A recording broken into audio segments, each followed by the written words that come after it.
கிறிஸ்துவின் சபையார் வழங்கும் கிறிஸ்துவின் வசனம் நிகழ்ச்சியை கேட்க உங்கள் யாவரையும் அன்புடன் அழைக்கிறோம். கிறிஸ்துவின் வசனம், இது கிறிஸ்தவர் கீதம். பரிசுத்த வேதம் பறைசாற்றும் வசனம், கிறிஸ்துவின் வசனம், இது கிறிஸ்தவர் கீதம். கிறிஸ்துவின் சபையார் வாழ்த்தி வழங்கும் கிறிஸ்துவின் வசனம், இது கிறிஸ்தவர் கீதம்.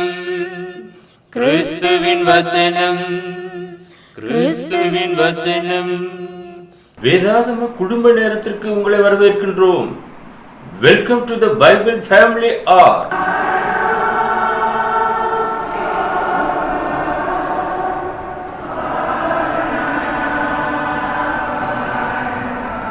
நம்முடைய ஆண்டவரும் இரட்சகருமாகிய இயேசு கிறிஸ்து சொல்லியிருக்கிறார், வேத வாக்கியங்களை ஆராய்ந்து பாருங்கள், அவைகளால் உங்களுக்கு நித்திய ஜீவன் உண்டென்று எண்ணுகிறீர்களே, என்னை குறித்து சாட்சி கொடுக்கிறவைகளும் அவைகளே என்று. யோவான் எழுதின சுவிசேஷம் 5வது அதிகாரம் 39வது வசனம். எனவே நாமும் வேத வாக்கியங்களை ஆராய்ந்து கற்றுக்கொள்ளுவோம். அன்பானவர்களே, வேதாகம குடும்ப நேர நிகழ்ச்சிக்கு உங்கள் யாவரையும் மீண்டுமாக இயேசுவின் நாமத்தினாலே வாழ்த்தி வரவேற்பதில் மிகுந்த மகிழ்ச்சி அடைகிறோம். இதனால் குடும்ப நேர நிகழ்ச்சிக்காக மல்கியாவின் குடும்பத்தை குறித்து நாம் தியானம் செய்யும்படியாக இருக்கின்றோம்.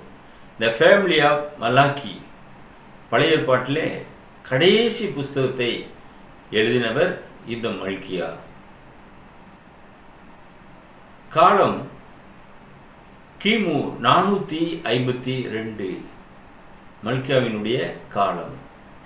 மல்கியா 1வது அதிகாரம் 1வது வசனம், மல்கியாவை கொண்டு கர்த்தர் இஸ்ரவேலுக்கு சொன்ன வார்த்தையின் பாரம். இந்த மல்கியா ஒரு உன்னதமான ஒரு தீர்க்கதரிசி. குறிப்பாக ஆசாரியர்களுக்கான ஒரு உபதேசத்தை இந்த மல்கியா புத்தகத்திலே நாம் காண்கின்றோம். கர்த்தர் இஸ்ரவேலை சிநேகித்தார். மல்கியா சொல்லுகிறார், மல்கியா 1வது அதிகாரம் 2வது வசனம், நான் உங்களை சிநேகித்தேன் என்று கர்த்தர் சொல்லுகிறார். அதற்கு நீங்கள் எங்களை எப்படி சிநேகித்தீர் என்கிறீர்கள். கர்த்தர் சொல்லுகிறார், ஏசா யாக்கோபுக்கு சகோதரன் அல்லவா, ஆகிலும் யாக்கோபை நான் சிநேகித்தேன் என்று சொல்லுகிறார். அதற்கு ஒரு விளக்கத்தையும் சொல்லுகிறார். கர்த்தர் அவர்களை சிநேகித்தேன் என்று சொல்லும்போது அவர்கள் என்ன சொல்லுகிறார்கள், எங்களை எப்படி சிநேகித்தீர் என்ற ஒரு கேள்வியை கேட்கிறார்கள். அதுக்கு ஒரு விளக்கத்தை கர்த்தர் தெளிவாக சொல்கிறார். ஏசா யாக்கோபுக்கு சகோதரன் அல்லவா, ஆகிலும் யாக்கோபை நான் சிநேகித்தேன், ஏசாவை வெறுத்தேன். அதை போல உங்களை நான் சிநேகித்தேன் என்று கர்த்தர் சொல்லுகிறார். ஆனால் இஸ்ரவேலரோ அந்த சிநேகத்தை புரிந்து கொள்ளாமலே போனார்கள். கர்த்தர் இன்றைக்கு உங்களையும் என்னையும் கூட அவர் சிநேகிக்கிறார். நாம் அவரை எந்த அளவுக்கு சிநேகிக்கிறோம்?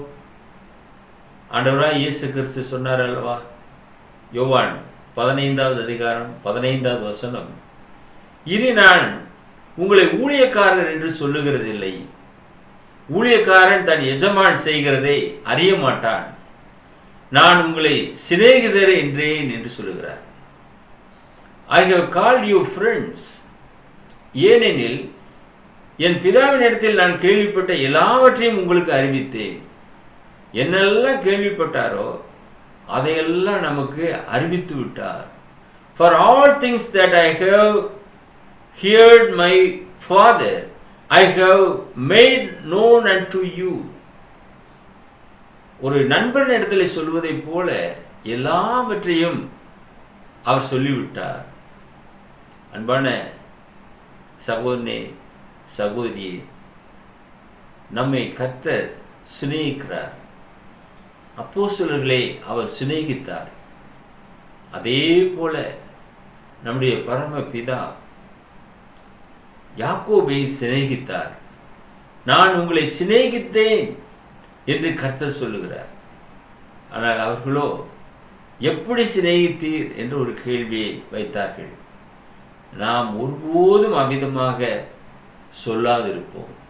இரண்டாவது மல்கியாவிலே நாம் என்ன பார்க்கிறோம் என்றால், நெகேமியாவின் இரண்டாவது முறை எருசலேமுக்கு போன நாட்களிலே இவன் தீர்க்க தரிசனம் உரைத்தான். நெகேமியாவை நாம் நன்கு அறிவோம். இந்த நெகேமியா இரண்டாவது முறையாக எருசலேமுக்கு கடந்து சென்ற நாட்களிலே இந்த மல்கியா தீர்க்க தரிசனம் உரைத்ததாக நாம் அறிந்து கொள்கிறோம். இந்த மல்கியாவினுடைய போதனை என்னவாக இருந்தது? குறிப்பாக ஆசாரியர்களுக்கான ஒரு போதனை. மல்கியா 1வது அதிகாரம் 6வது வசனம், குமாரன் தன் பிதாவையும் ஊழியக்காரன் தன் எஜமானையும் கனம் பண்ணுகிறார்களே, நான் பிதாவானால் என் கனம் எங்கே? நான் எஜமானானால் எனக்கு பயப்படும் பயம் எங்கே? என்று சேனைகளின் கர்த்தர் தமது நாமத்தை அசட்டை பண்ணுகிற ஆசாரிகளாகிய உங்களை கேட்கிறார். அதற்கு நீங்கள் உமது நாமத்தை எதனாலே அசட்டை பண்ணினோம் என்கிறீர்கள். எதிர்த்து எதிர்த்து பேச ஆரம்பித்திருக்கிறார்கள். இஸ்ரவேலர்களும் சரி, ஆசாரியர்களும் சரி, எதிர்த்து பேசுகிறார்கள். உங்களை சிநேகிக்கிறேன் என்று சொன்னால் எப்படி சிநேகித்தீர் என்ற கேள்வியை கேட்டார்கள். இப்பொழுது அவர் கேட்கிறார், நான் எஜமானானால் எனக்கு பயப்படும் பயம் எங்கே என்று சேனைகளின் கர்த்தர் கேட்கிறார். அசட்டை பண்ணக்கூடிய ஆசாரியர்களை பார்த்து அந்த கேள்வியை கேட்டார். அதற்கு அவருடைய பதில் என்னவாக இருக்கிறது? உமது நாமத்தை எதனாலே அசட்டை பண்ணினோம் என்கிறீர்கள். எதனால நாங்கள் அசட்டை பண்ணோம் உம்முடைய நாமத்தை என்று தேவனுக்கு எதிராக பேச ஆரம்பித்தார்கள். உம்மை எதனாலே அசுத்தப்படுத்தினோம் என்று கேட்கிறார்கள். மல்கியா 1வது அதிகாரம் 7வது வசனம், என் பலிபீடத்தின் மேல் அசுத்தமான அப்பத்தை படைக்கிறதுனாலேயே, ஆனாலும் உம்மை எதனாலே அசுத்தப்படுத்தினோம் என்கிறீர்கள். கர்த்தருடைய பந்தி எண்ணமற்று போயிற்றென்று நீங்கள் சொல்லுகிறதுனாலேயே என்று சொல்கிறார். அன்பானவர்களே, இன்றைக்கும் கர்த்தருடைய வார்த்தைக்கு கீழ்ப்படியாமல் அதை அசட்டை பண்ணக்கூடியவர்களை நாம் பார்க்கிறோம். கர்த்தருடைய பலிபீடம் எப்படிப்பட்ட ஒரு பலிபீடம்? இன்றைக்கு நாம் புதிய ஏற்பாட்டு காலத்திலே கர்த்தருடைய பந்தியை பங்கு பெறுகிறோம். அந்த கர்த்தருடைய பந்தி, கர்த்தர் நமக்காக 2000 வருஷங்களுக்கு முன்பதாக சிலுவையிலே ரத்தம் சிந்தினார். அந்த காட்சியை நாம் நோக்கி பார்க்க வேண்டியவர்களாக இருக்கிறோம். எனக்காக, என்னுடைய பாவத்திற்காக, என்னுடைய அக்கிரமத்திற்காக இயேசு சிலுவையிலே ரத்தம் சிந்தினார் என்று ஒவ்வொருவரும் நினைவு கூறுவார்கள் என்றால் அது கர்த்தருடைய பந்தியாக இருக்கும். ஏனோ தானோ என்று தன்னுடைய வேலைகளை முன்னாக வைத்துக்கொண்டு அவசர அவசரமாக அவைகளை செய்வார்கள் என்றால் அது எப்படி இருக்கும்? அதனுடைய நோக்கம் தவறாய் போய்விடும் அல்லவா? அதை போல என் பலிபீடத்தின் மேல் அசுத்தமான அப்பத்தை படைக்கிறதுனாலேயே, ஆனாலும் உம்மை எதனாலே அசுத்தப்படுத்தினோம் என்கிறீர்கள். பலிபீடத்தின் மேலே அசுத்தமான அப்பத்தை படைக்கிறார்கள். படைத்துவிட்டு என்ன கேட்கிறார்கள்? உம்மை எதனாலே அசுத்தப்படுத்தினோம் என்று கேட்கிறார்கள். கர்த்தருடைய பந்தி எண்ணமற்று போயிற்றென்று நீங்கள் சொல்லுகிறதுனாலேயே. அன்பானவர்களே, ஆசாரியர்கள் பயத்தோடு நடுக்கத்தோடு அங்கே பணி செய்யவில்லை. கர்த்தருடைய காரியங்களை அசட்டை செய்ய ஆரம்பித்தார்கள். கர்த்தருடைய வேலையை அசதியாக செய்கிறவன் சபிக்கப்பட்டவன் என வேதம் சொல்லுகிறது. நாதாப் அபியூ அக்கினியை கொண்டு வந்து பலிபீடத்திலே செலுத்தியதனாலே அவர்கள் அழிக்கப்பட்டார்கள். ஆரோனுடைய பிள்ளைகள் என்று கூட அவர் பார்க்கவில்லை. வானத்திலிருந்து அக்கினி இறங்கி அவர்களை பட்சித்து போட்டது. ஆக அந்நிய அக்கினியை கொண்டு வந்ததனாலே அவர்கள் தண்டிக்கப்பட்டார்கள். இன்னும் அநேக உதாரணங்களை நாம் வேதத்திலே பார்க்கிறோம். தேவனுக்குரிய மகிமை கனத்தை நாம் செலுத்தி ஆக வேண்டும். ஆனால் ஆசாரியர்கள் அந்த விதமாக பயத்தோடு அந்த காரியங்களை செய்யவில்லை. எனவே தீர்க்கதரிசியாகிய மல்கியாவை கொண்டு அங்கே பேசுகிறார். மேலும் மல்கியா 1 அதிகாரம் 8வது வசனம், நீங்கள் கண் ஊனமானதை பலியிட கொண்டு வந்தாலும் அது பொல்லாப்பல்ல, நீங்கள் கால் ஊனமானதை நசல் பிடித்ததையும் கொண்டு வந்தாலும் அது பொல்லாப்பல்ல என்கிறீர்களே, அதை நீ உன் அதிபதிக்கு செலுத்து, அவன் உன்மேல் பிரியமாயிருப்பானோ உன் முகத்தை பார்ப்பானோ என்று சேனைகளின் கர்த்தர் கேட்கிறார். ஒரு நல்ல ஒரு உதாரணத்தை சொல்லுகிறார். நீங்க கண்ணு போனது, கால் போனது, ஊனமானது, இவைகளெல்லாம் கொண்டு வந்து பலிபீடத்தின் மேல செலுத்துறீங்க. இதை உன்னுடைய அதிபதி இருக்கிறான், அவனுக்கு போய் நீ கொடு, அவனுக்கு போய் பிரசன்ட் பண்ணு, அவன் அதை ஏற்றுக்கொள்வானா என்று கர்த்தர் கேட்கிறார். அப்ப உன் அதிபதிக்கு நீ ஒரு நலமான காரியத்தை செய்ய கொண்டு போவீர் அல்லவா? அப்போ உன் அதிபதியை காட்டிலும் நான் மோசமாக போய்விட்டேனா என்று கர்த்தர் கேட்கிறார். சில பேர் காணிக்க போடுவாங்க. அவங்க காணிக்க போடும்போது பையிலிருந்து எடுக்கும்போது அந்த காசுகள் தவறி விழுந்து ஓட ஆரம்பிக்கும். அப்படி ஒரு முறை எங்கள் காங்கிரிகேஷனுக்கு ஒரு எச்சம் வந்திருந்தார், தலைமை ஆசிரியர். அவர் காணிக்கை எடுக்கும்போது ஒரு $4 25 நயா பைசா அது உருண்டு ஓட ஆரம்பித்தது. அதை ஓடி ஓடி அங்கு இங்கு எடுக்க ஆரம்பிக்கிறார். அப்போ எவ்வளவு அவர் செலுத்த போகிறார்? அதையும் ஓடி ஓடி எடுக்கிறார். அன்பானவர்களே, அது சபையாருக்கு எல்லாருக்கும் தெரிய வந்தது. இங்கே நீங்கள் சிந்தித்து பாருங்கள். நீங்கள் ஒரு உயர்வான பதவியில் இருக்கிறீர்கள். நீங்கள் எந்த அளவுக்கு தேவனுக்கு செலுத்த வேண்டும்? தேவன் உங்களை எந்த அளவுக்கு ஆசீர்வதித்து வைத்திருக்கிறார்? அவனவன் விசனமாயும் அல்ல, கட்டாயமாயும் அல்ல, தன் மனதிலே நியமித்தபடியே கொடுக்க வேண்டும். நம்முடைய வருமானம் என்ன, நமக்கு தேவன் கொடுத்த ஆசீர்வாதங்கள் என்ன என்பதை நாம் அறிவோம். அதற்கேற்ற காரியத்தை செலுத்த வேண்டும். இங்கே ஆசாரியர்கள் சமூகத்திலே கண் ஊனமானது, கால் போனது, இப்படி அங்கவீனமாக இருக்கக்கூடிய பலிகளை செலுத்த ஆரம்பிக்கிறார்கள். அதையும் இவர்கள் ஏற்றுக்கொண்டு அதை செலுத்துகிறார்கள். அதைத்தான் சொல்லுகிறார், உன் அதிபதிக்கு அதை போய் கொடு, அவன் ஏற்றுக்கொள்வானோ பார்க்கலாம் என்று கேட்கிறார். மூன்றாவது, தேவ சமூகத்தை நோக்கி கெஞ்சுங்கள் என்று மல்கியா சொல்கிறார். மல்கியா 1 அதிகாரம் 9வது வசனம், இப்போதும் தேவ சமூகத்தை நோக்கி கெஞ்சுங்கள், அப்போது உங்கள் மேல் இறங்குவார், இது உங்களாலே வந்த காரியம், அவர் உங்களை அங்கீகரிப்பாரோ என்று சேனைகளின் கர்த்தர் கேட்கிறார். தேவனுடைய சமூகத்தை நோக்கி கெஞ்சுங்க அப்படின்னு சொல்றார். ஏன் அந்த அளவிற்கு நீங்கள் தேவனுக்கு விரோதமாக போக ஆரம்பித்து விட்டீர்கள்? தேவ சமூகத்தை நோக்கி அழுது மனம் திரும்புங்கள், அப்போது நம்மேல் இறங்குவார் தேவன். யோனா தீர்க்கதரிசி அனுப்பினார் நினிவேக்கு. நினிவே கவிழ்க்கப்பட போகிறது. யோனா எங்கும் திருந்து பிரசங்கம் செய்தார். அந்த நினிவே பட்டணத்தார் எல்லாரும் ரெட்டுடுத்தி மனம் திரும்பினார்கள். தேவன் அந்த பட்டணத்தை அழிக்கவில்லை, அவர்களை மன்னித்தார். அதே போல மனது இரக்கமுள்ள தேவன் நம்முடைய தேவன். அதைத்தான் இந்த மல்கியா சொல்லுகிறார். தேவனுடைய சமூகத்தை நோக்கி கெஞ்சுங்கள், அப்போது நம்மேல் இறங்குவார் என்று ஆலோசனை சொல்லுகிறார். மல்கியா 1 அதிகாரம் 10வது வசனம் மிக மிக முக்கியமான ஒரு வசனமாக இருக்கிறது. உங்களில் எவன் கூலி இல்லாமல் கதவை பூட்டுவான்? என் பலிபீடத்தின் மேல் அக்கினியை கூலி இல்லாமல் கொளுத்தவும் மாட்டீர்கள். உங்கள் பேரில் எனக்கு பிரியமில்லை என்று சேனைகளின் கர்த்தர் சொல்லுகிறார்.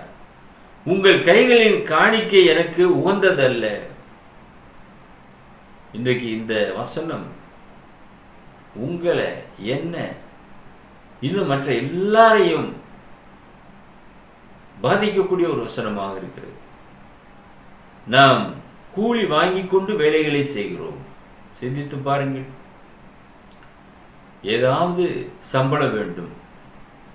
ஒரு ஊழியக்காரர் என்னிடத்துல சொல்லுகிறார், எங்கள் சபையில் எனக்கு இவ்வளவு சம்பளம் கொடுக்குறாங்க. அது அவருக்கு பெருமையாக இருக்கிறது. அவ்வளோ சம்பளம் வாங்கி கொண்டு நான் ஊழியம் செய்கிறேன். நான் கேட்கிறேன், அப்போஸ்தலனாகிய பவுல் எவ்வளோ சம்பளம் வாங்கினார்? மத்தேயு எவ்வளோ சம்பளம் வாங்கினார்? மார்க் எவ்வளோ சம்பளம் வாங்கினார்? லூக்கா எவ்வளோ சம்பளம் வாங்கினார்? பேதுரு என்ன சம்பளம் கிடைத்தது அவருக்கு? யாக்கோபு, யோவான் என்ன சம்பளம் வாங்கினார்கள்?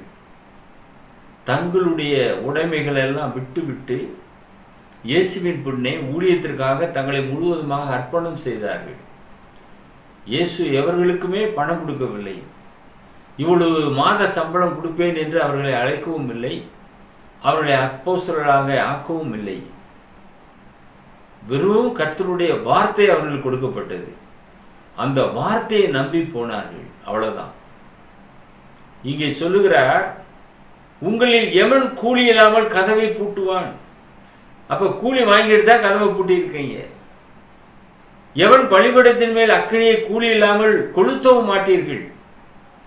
ஆசாரிய ஊழியம் செய்றீங்க, ஆனா கூலி வாங்கிட்டு தான் ஆசாரிய ஊழியம் செய்றீங்க. உங்கள் பேரில் எனக்கு பிரியம் இல்லை. சேனைகளின் கர்த்தர் சொல்லுகிறார், உங்கள் கைகளில் உள்ள காணிக்கை எனக்கு உகந்ததே அல்ல. அவருடைய சமூகத்தில் வாங்கி அவருக்கே கொடுக்குறோம். அதில் இந்த விதமான காரியங்களோடு கூட கொடுக்கும்போது அந்த காணிக்கை எனக்கு வேண்டாம், உங்களுடைய இருதயமே சரியில்லை அப்படின்னு சொல்லி ஆண்டவர் விளக்குகிறார் என்று பார்க்கிறோம். எனக்கு அன்பானவர்களே, மல்கியாவை கொண்டு ஆசாரியர்களுக்கு நிறைய காரியங்களை உணர்த்தியிருக்கிறார். ஆசாரியனுடைய உதடுகள் அறிவை காக்க வேண்டும் என்று மேலும் சொல்லுகிறார். மல்கியா 2வது அதிகாரம் 7வது வசனம். ஆசாரியனுடைய உதடுகள் அறிவை காக்க வேண்டும், வேதத்தை அவன் வாயிலே தேடுவார்களே. The priest's lips should keep knowledge, and they should seek the law at his mouth. அவனுடைய வாய் உதடுகள் அறிவை காக்க வேண்டும், வேதாகமும் அவன் வாயிலிருந்து வெளிப்பட வேண்டும். அதைத்தான் அவங்க தேடுவாங்க. அவன் சேனைகளுடைய கர்த்தரின் தூதன். He is the messenger of the Lord of hosts. சேனைகளின் கர்த்தருடைய ஒரு தூதனாக அவன் இருக்கின்றான். ஒரு சாதாரண ஒரு நபர் அல்ல. ஒவ்வொரு ஊழியக்காரனும் கூட ஒரு தேவ தூதனுக்கு சமமாக இருக்கிறான். ஒரு மெசஞ்சராக இருக்கின்றான். இறை செய்தியை சொல்லக்கூடியவன். அவன் எப்படி இருக்க வேண்டும்? ஒரு சாதாரண உலகத்தானை போல அவன் இருக்கக்கூடாது. பீழையாமை போல பாலாக்கு கூப்பிடக்கூடிய இடத்துக்கெல்லாம் போகக்கூடியவனாக இருக்கக்கூடாது. ஒரு ஜென்யூன் பெர்சனாக இருக்க வேண்டும். கர்த்தருடைய வார்த்தையை எடுத்து சொல்லக்கூடியவனாக இருக்க வேண்டும். இழிவான ஆதாயத்தை இச்சிக்கிறவனாக அவன் இருக்கவே கூடாது. அப்படி இருப்பானே என்றால் அவன் ஊழியத்திற்கு தகுதி உள்ளவனே அல்ல. அங்கே கடுமையாக ஆசாரியர்களை சாடுகிறதை நாம் பார்க்கிறோம். ஒரு ஆசாரியன் என்பவன் இப்படித்தான் இருக்க வேண்டும் என்று மல்கியா மூலமாக கர்த்தர் பேசுகிறார். அவன் அறிவை காக்க வேண்டும், வேதம் அவன் வாயிலிருந்து வெளிப்பட வேண்டும், வேற எதுவுமே வரவே கூடாது. பேதுரு கூட சொல்லுகிறார் அல்லவா, ஒருவன் போதித்தால் வேத வாக்கியங்களின்படி போதிக்க கடவன். வேத வாக்கியம் என்ன சொல்லுகிறதோ அதைத்தான் ஒரு மனிதன் போதிக்க வேண்டும், வேற எதையுமே அவன் போதிக்க கூடாது என வேதம் சொல்லுகிறது. ஆகையினாலே மிக கவனமாக இருக்க வேண்டியது அவசியமாக இருக்கிறது. 4வதாக, இவனுடைய குடும்பம் கர்த்தருடைய சபையாகவே இருந்தது. சபைதான் அவனுடைய குடும்பம். மேற்கொண்டு அவனுடைய குடும்பத்தை பற்றி நாம் அதிகமாக எங்கேயும் பார்க்க முடியவில்லை. ஆனால் அநேக உபதேசங்களை மல்கியாவை கொண்டு பேசினார். பண்டிகையை கர்த்தர் வெறுத்தார். அப்பொழுது ஜனங்கள் பண்டிகை என்று சொல்லி கர்த்தரை பிரியப்படுத்தும்படியாக முயற்சி எடுத்தார்கள், ஆரவாரம் செய்தார்கள். அந்த பண்டிகைகளின் சாணியே உங்களுடைய முகத்திலே நான் இறைப்பேன் என்று சொல்லுகிறார். மல்கியா 2:3 நாம் வாசிக்கிறோம். இதோ நான் உங்களுடைய பயிரை கெடுத்து உங்கள் பண்டிகைகளின் சாணியே உங்கள் முகங்களில் இறைப்பேன், அதனோடு கூட நீங்களும் தள்ளுபடி ஆவீர்கள். பண்டிகைகள் அர்த்தமுள்ள பண்டிகைகளாக இருக்க வேண்டும். இஸ்ரவேலர்கள் கூடார பண்டிகை அனுசரித்தார்கள், பஸ்கா பண்டிகை அனுசரித்தார்கள். அதெல்லாம் ஒரு அர்த்தமுள்ள பண்டிகைகள். எஸ்தர் ராஜாத்தி பூரிம் பண்டிகையை கொண்டு வந்தால் அதுவும் அர்த்தமுள்ள ஒரு பண்டிகையாக இருந்தது. இந்த பண்டிகைகள் எல்லாமே இன்று வரை இல்லை, கிறிஸ்து வரைக்குமாக இருந்தது, சிலுவை வரைக்குமாக இருந்தது. அதுக்கப்புறம் அவைகள் எல்லாமே ஒழிந்து போனது. ஏனென்றால் அது நியாயப்பிரமாணத்தின் காலத்திலே அவர்கள் கை கொண்ட பண்டிகைகள். இப்பொழுது எந்த விதமான பண்டிகையுமே இல்லை. ஒரே ஒரு பண்டிகை, கர்த்தருடைய பந்தி. அதை பண்டிகையாக நாம் நினைத்து அதை அனுசரிக்க வேண்டும். ஆனால் இவர்கள் செய்த அந்த பண்டிகைகள் கர்த்தருக்கு அருவருப்பான பண்டிகைகள். அந்த பண்டிகைகளின் சாணியே உங்கள் முகங்களில் இறைப்பேன், அதோடு கூட நீங்களும் தள்ளுபடி ஆவீர்கள் என்று தேவன் திட்ட தெளிவுமாக மல்கியாவை கொண்டு பேசியிருக்கிறார். லேவியோட ஒரு உடன்படிக்கை பண்ணியிருந்தார், அதை நினைப்பூட்டுகிறார். லேவி கோத்திரம் ஆசாரிய கோத்திரம். மல்கியா 2வது அதிகாரம் 5 முதல் 6 வசனங்கள். அவனோட பண்ணின என் உடன்படிக்கை ஜீவனும் சமாதானமாக இருந்தது. இந்த லேவியோட கர்த்தர் பண்ணினார் அல்லவா, அந்த உடன்படிக்கை ஜீவனும் சமாதானமாக இருந்தது. அவன் எனக்கு பயப்படும் பயத்தோடு இருக்க வேண்டும் என்று இவைகளே அவனுக்கு கட்டளையிட்டேன். அப்படியே அவன் என் நாமத்துக்கு பயந்தும் இருந்தான். லேவி அப்படித்தான் இருந்திருக்கிறார். சத்திய வேதம் அவன் வாயில் இருந்தது. அப்போது அவனுடைய உதடுகள் அநியாயம் காணப்படவில்லை. அவன் என்னோட சமாதானமும் யதார்த்தமுமாய் சஞ்சரித்து அநேகரை அக்கிரமத்தில் நின்று திருப்பினான். லேவி எவ்வளோ ஒரு அருமையான ஒரு கோத்திரம். கர்த்தருக்கு ஆசாரிய ஊழியம் செய்யும்படியாக பிரித்தெடுக்கப்பட்ட ஒரு கோத்திரம். அந்த கோத்திரம் அற்புத விதமாக இருந்தது. ஜனங்களை அருமையாக வழிநடத்தி கொண்டு வந்தார்கள். ஆனால் கடைசி நாட்களிலே மல்கியாவை கொண்டு பேசும்போது அவர்கள் வெகு தூரம் கடந்து சென்று விட்டார்கள், அநியாயம் செய்ய ஆரம்பித்து விட்டார்கள். அவருடைய காரியங்கள் எல்லாமே கர்த்தருடைய சமூகத்திலே அருவருப்பாக இருந்தது. ஆனால் முன்னே சிறப்பாக இருந்தான். வெளிப்படுத்தின விசேஷத்தில் கூட சொல்லும்போது, ஆதியிலே கொண்டிருந்த அன்பை விட்டாய் என்று உன் பேரில் எனக்கு குறை இருக்கிறது என்று எபேசு சபையை பார்த்து சொல்லுகிறார். இதே போலதான் இங்கேயும் சொல்லுகிறார். அவன் முன்னே பயத்தோடு இருந்தான். அவனுடைய வாயிலே வஞ்சனை காணப்படவில்லை, அவனுடைய உதடுகளிலே அநியாயம் இல்லை. அவன் என்னோட சமாதானமும் யதார்த்தமாய் சஞ்சரித்தான், அநேகரை அக்கிரமத்தில் நின்று திருப்பினான். இப்படி இருந்த இவன் இப்பொழுது முழுவதுமாக மாற்றப்பட்டு இருக்கிறான். அவனோடு நான் உடன்படிக்கை செய்தேன், ஜீவனும் சமாதானமாக இருந்தது அந்த உடன்படிக்கை. இப்போ அதெல்லாம் என்னவானது என்று தேவன் மல்கியாவை கொண்டு பேசுகிறார். 5வதாக நாம் பார்க்கும்போது நமக்கான பாடம் என்ன? What is the lesson for us? யோவான் ஸ்நானனை குறித்த ஒரு தீர்க்க தரிசனம் இங்கே சொல்லப்பட்டிருக்கிறது மல்கியாவை கொண்டு.